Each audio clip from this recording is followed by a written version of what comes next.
నమస్తే అందరికీ. బాగా వినండి. ఒక 2.5 నిమిషం. ఒక ఇల్లు నిర్మించుకోవాలంటే ఒక ఇంటి యజమాని దాదాపు చాలా మన కులాలుగా మాట్లాడుకుంటే సామాజిక వర్గాలు అవసరం. తాపి మేస్త్రీలు కావాలి, శ్రామికులు కావాలి, అక్కడ పునాదులు తీసేదానికి కావాలి.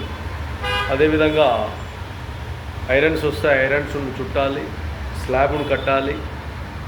రకరకాలుగా అన్ని ఇల్లు కొంత తయారైన తర్వాత ఎలక్ట్రికల్స్ కావాలి, గ్రానైట్ కావాలి, సపట వేసే వాళ్ళు కావాలి, అదేవిధంగా గోడలు కట్టేవాళ్ళు కావాలి, అదేవిధంగా పెయింటర్స్ కావాలి, రకరకాలుగా కార్పెంటర్స్ కావాలి, ఎన్నో విధాలుగా కావాలి, ప్లంబర్స్ కావాలి.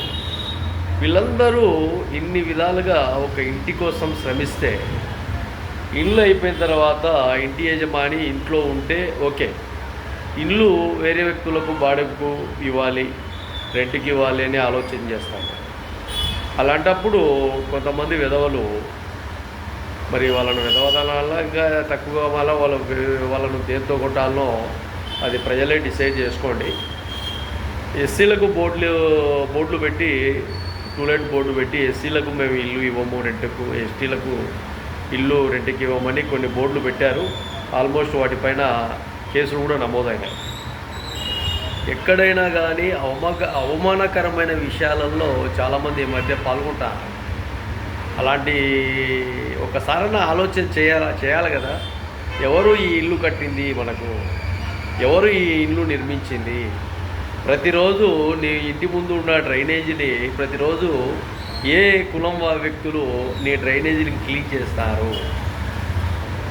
సిగ్గు శరం ఏమన్నా ఆలోచనలు ఉన్నాయా ప్రజలకు? తెలియదా? డ్రైనేజీ డైలీ తీసే సామాజిక వర్గాలు ఎవరు? వాళ్ళు ఎప్పుడైనా వాటర్ అడిగితే వాటర్ అంత దూరంలో తీసుకుపోయి బాటిల్లో ఇస్తారు. ఎంత తెలివి తక్కువ ఉన్నారు ప్రజలు, ఏ విధంగా ఉన్నారు? మిమ్మల్ని ఏమనాలి, దేంతో కొట్టాలి, ఏ విషయం అర్థం కావడం పడుతుంది.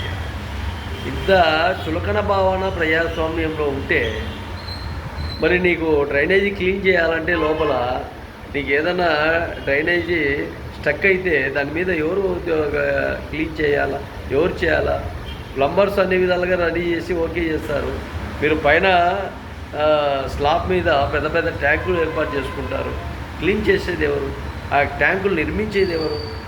ఇన్ని విధాలుగా పనితనము సొసైటీలో ఉంటే మీరు దాంట్లో కొంతవరకు చులకన భావం చేసి మేము వాళ్ళకు ఇల్లు ఇవ్వము, వీళ్ళకు ఇల్లు ఇవ్వము, అలా ఇలా అని రకరకాలుగా మాట్లాడుకోవడం అనేది కరెక్ట్ కాదు.